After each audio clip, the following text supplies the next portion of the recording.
The next recipe we're gonna make is a mushroom tempura. Here's a light and delicate batter for tempura that you could use for just about any vegetables. Most tempura batter has egg in it. We're gonna make it without. It's a great snack to pass and definitely include in your menus.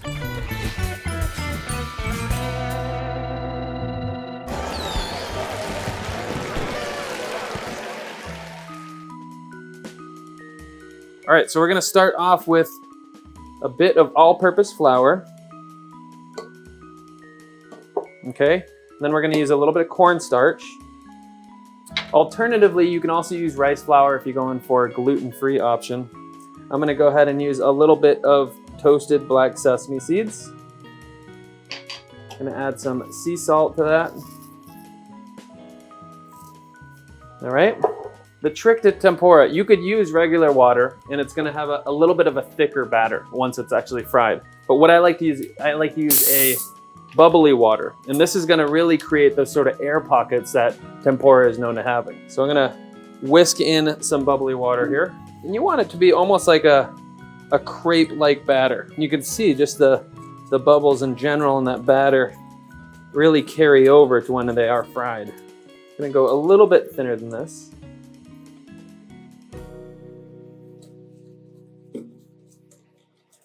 This is looking good. You want to make sure you don't whisk it too hard to stir out the carbonation.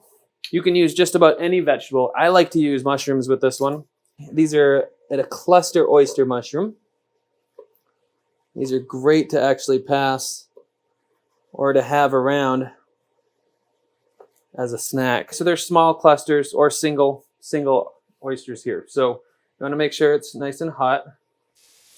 Okay, I'm going to go ahead and dip. So you want to make sure that the batter is almost like a crepe batter. You want to be able to see the color of the vegetable under the batter. You don't want it too thick to where you can't see the vegetable. Otherwise, it's going to be a really, really doughy fried tempura here. So let's go ahead and drop this in. Do that with a couple of them.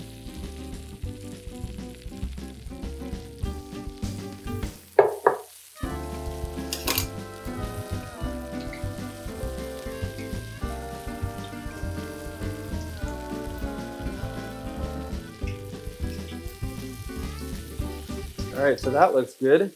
You can still see the coloration of the vegetable there, which is quite nice. That's a very delicate sort of lacy batter that you're looking for.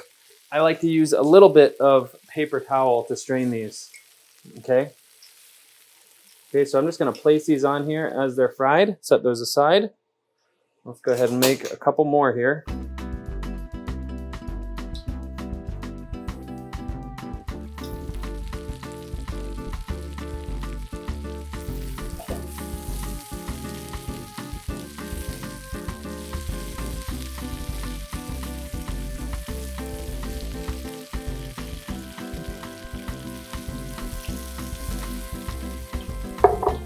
I'm going to turn them as they're frying.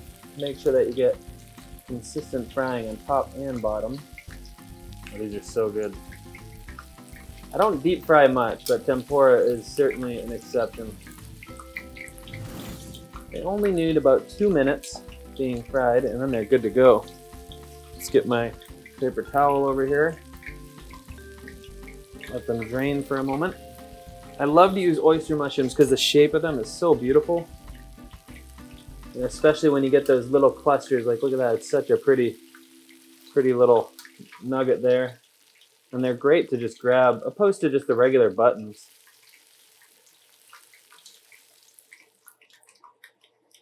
Set that aside. Let's go ahead and cut up a little bit of green onion here for garnish.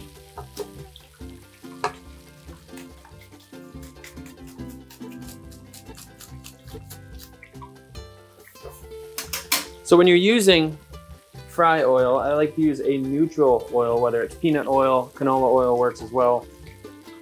And then once you're finished and it cools down, you can strain it and you can reuse it for other fried items. I'm just gonna make a quick sriracha mayo. So I have some plant-based mayo here, okay? I'm gonna go ahead and add some sriracha, okay? All it is, super simple dipping sauce. I just love sriracha mayo. It's one of my favorite condiments. Super fast condiment. whether it's dipping fries or tater tots. In this case, tempura. It's just a really great appetizer here. Crispy oyster mushroom tempura. I'm gonna garnish that with a little bit of the green onion. I'm gonna use a little bit of that dipping sauce here. There you have an oyster mushroom tempura with sriracha mayo. So when choosing your vegetables to actually use with tempura, some of the more firm vegetables such as like sweet potatoes or carrots take a little bit longer to fry because you want them to be cooked fully.